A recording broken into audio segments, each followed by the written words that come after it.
welcome back to the Citizen channel. We hope you're all staying safe and well. And yes, we've got a little tribute to a player who sadly passed away as I'm recording this a few days ago. We're going to have a look at one of my boyhood heroes, of course, Francis Lee. And this is a little celebration and a tribute of his time at City.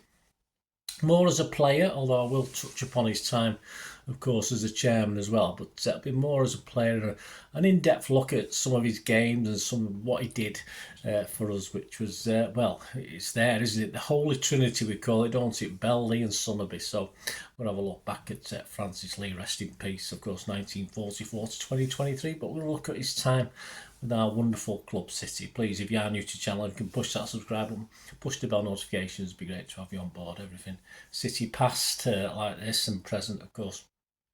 And if you can give us a like, guys, it'd be much appreciated. This is one of 4 parts, so there will be 4 parts to this. So please, if you do watch this and stick with me, please check out the other parts 2, 3 and 4 as well. Lots of great stuff on our hero.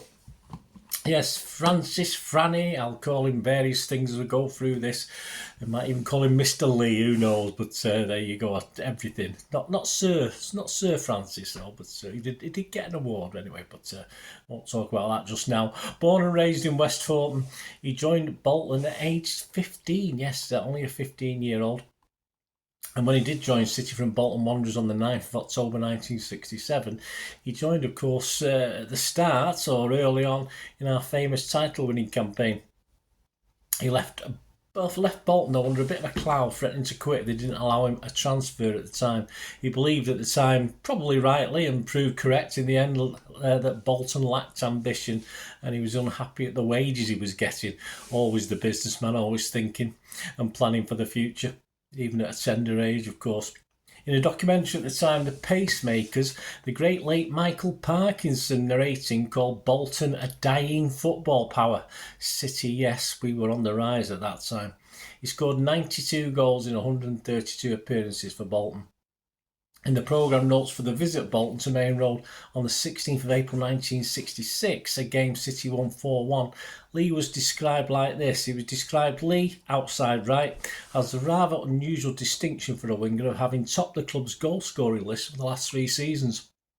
He made his first league appearance for Bolton age 16 on the 5th of November 60. Yes, you guessed it, against us, City, as an amateur, scoring with a header past the great Bert Troutman in a 3-1 win in front of 34,005 at Burnham Park. He also got booked that day as well.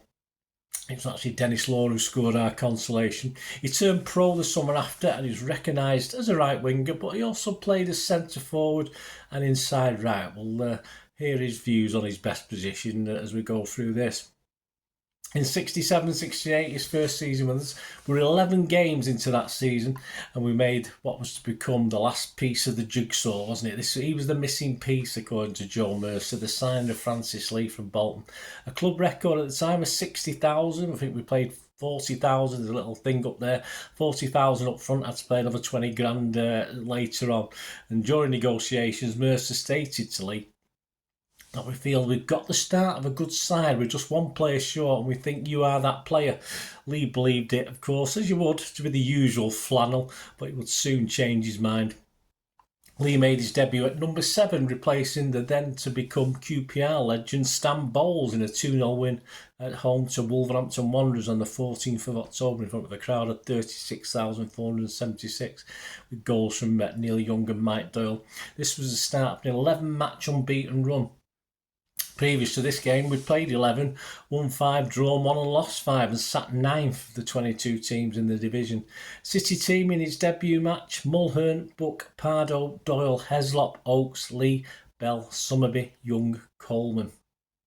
And we had substitute was Clay. He replaced an injured Coleman in that game. Lee would score his first goal, a blast for City's second from 20 yards in the next match at Fulham on the 21st of October, a 4-2 win.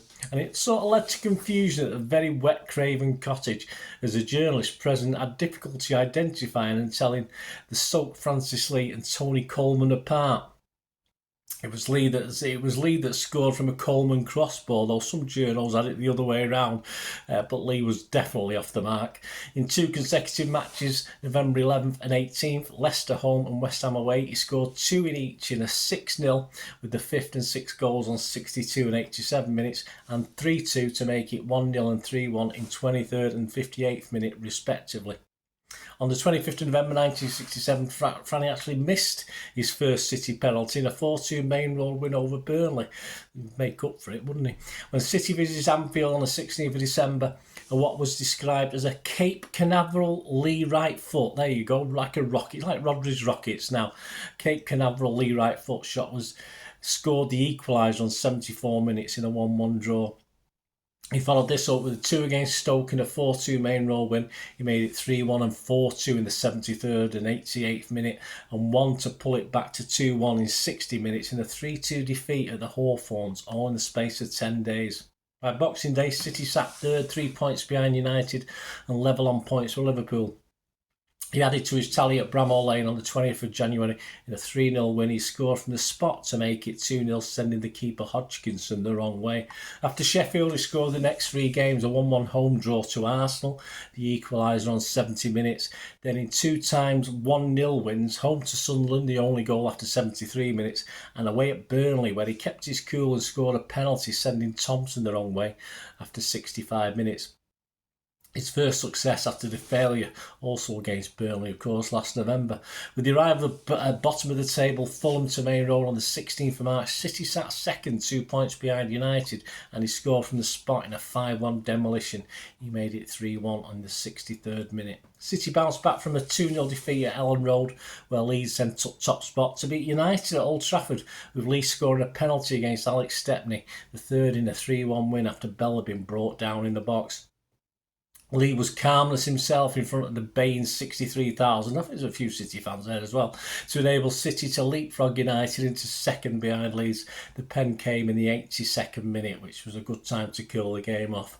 Oddly enough, he never scored in the next 8 games leading up to the crucial must-win final league game against Newcastle at St James's Park on May the 11th, and he put City, of course, 4-2 up, beating the keeper from close in after being fed through by Colin Bell, and we held on, to, of course, to win 4-3 to win the league, 2 more points than United.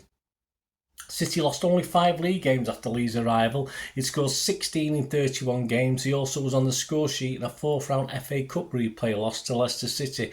Neil Young was top scorer, but Franny was only 4 goals behind him despite his late arrival. He wore the number 7 shirt in that title winning season. In fact, Franny bettered Young overall, as he'd scored 8 for Bolton before the move. Bell, Lee and Summerbit, as I mentioned earlier, were nicknamed the Holy Trinity. On to 68-69, as champions, City struggled as we were feathering the cap for other teams to beat. They also badly missed early doors and injured Tony Buck, and the team took time to recover from what was a gruelling close season supposed money-spinning trip to the United States. All seemed promising though in a 6-1 demolition of West Bromwich Albion at Main Road in the Charity Shield. I thought we'd win everything when I went to that game, and we won that one. Lee netted twice, one a clever free kick where Bell, Summerby and Lee combined, with Lee finish it off the 6th as Buzzer headed back to Lee from a Bell cross to blast it through the Albion keeper, who had a shocker that day. Well, City didn't get on the score sheet in 7 of the first 19 league games. Lee managing 3 goals, 1 against Wolves in our opening home game, a 3-2 win on the 14th of August, a brace at Roker Park on the 21st of September and a 4-0 win, the third on 72 minutes, and a 90th minute penalty for the 4th. Before this welcome win at Sunderland, Fenerbahce were in town for the European Cup game. We were going to terrified Europe, weren't we? Cup game, City sat next to bottom in the league though, and our lack of form would see us exit the Cup at the very first hurdle. Also out the League Cup, the season was all a bit hit and miss, but a new year in January brought a morale-boosting FA Cup run. But work was still needed in the league, and the Holy Trinity, Lee, Bell and Summerby were notching the goals to ease any thoughts of relegation. Young was scoring a few as well. Relegation, the only other time we won the league in 1937. We were relegated the season after, don't forget, so we didn't want to repeat that. Lee scored 2, won a penalty in a 4-0 home win over Spurs on October the 12th, A goal in a 2-1 loss at West Ham on the 30th of November was followed by goals in a 7-0 thrashing of Burnley at Main Road, 6 on 77 minutes, and he scored in a 1-1 draw at Spurs in the following 2 games. He was on the score sheet again in a 4-1 Main Road win over Chelsea, making it 2-1 on 55 minutes. And on January 11th, but a change in shirt number was on the way as well for him. From the end of February, he would don the number 9 shirt. He'd also played number 8 for a game, with Buzzers switching to 7.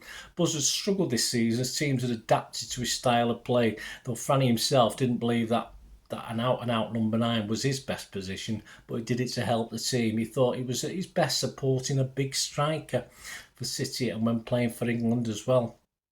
He first wore the number 9 for City at Old Trafford in a 1-0 win on March the 8th in front of over 63,000, though injury caused an early exit in the game. In his next start on the 15th of March, he scored his first goal as number 9 in a 3-1 home win over QPR. With City finding respectability in the league, he scored away at Wolves on the 8th of April in a 3-1 loss, and in the final home game over 2 weeks after the FA Cup final, the only goal in a 1-0 win at Main Road over Liverpool, scoring in the 49th minute. But back to that FA Cup. Yes, I said we've done okay in the league. We sorted that out. Back to the FA Cup. Lee scored 4 in the lead up to the final. On January the 4th in round 3, a 1-0 win at home to Luton. He scored our goal.